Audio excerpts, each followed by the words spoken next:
Welcome to part one of my series here on TikTok about why all three Spider-Men are great, all three live-action Spider-Men. We're going to start with Tobey Maguire because we started with Tobey Maguire. Ever since 1997, when Batman and Robin came out, a lot of people looked at Joel Schumacher as like the guy who killed superhero movies. He took Batman and made him so campy, so silly, that people didn't take comic book movies seriously anymore. That's why we ended up getting movies like Spawn, Steel, Blade, and X-Men, and Daredevil, and Hulk. These movies that are kind of like afraid of the fact that they're based on comic books. They don't embrace the campiness, the hokiness, the silliness, the larger-than-life concepts and characters that they're adapting. It's all grounded in hyperrealism and dark and gritty. That's why Batman Begins ended up being the way it was. You look at these characters, they're all wearing leather. Like, they can't even wear proper costumes. Sam Raimi's Spider-Man movies were the first ones to break away from that. That's how we ended up getting Fantastic Four and eventually, Iron Man in the MCU. We have these movies that are not afraid of the fact that they're based on comic books. You have movies that fit the tone of the characters that they're adapting. Not everybody needs to be all dark and moody and broody and serious. And there's still a little bit of that early 2000s cheese, and the villains don't have great designs. Well, Dr. Octopus looks really good, but I hate how the Green Goblin looks.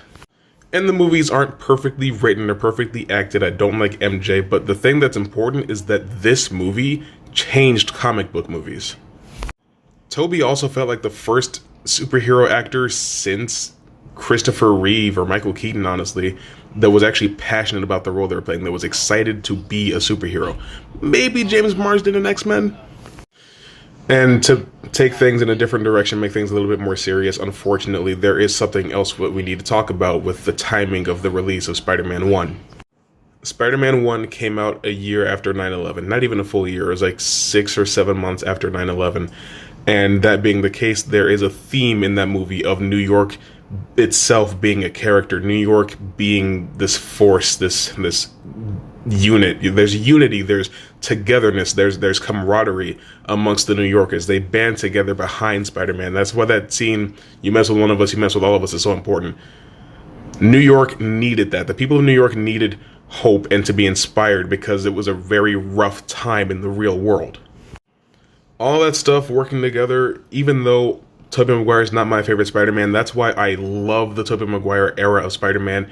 You can't take away his cultural significance. Everything we have going on right now, we wouldn't have gotten it if those movies hadn't been made the way that they were made. Stick around for part 2 where we talk about Andrew Garfield.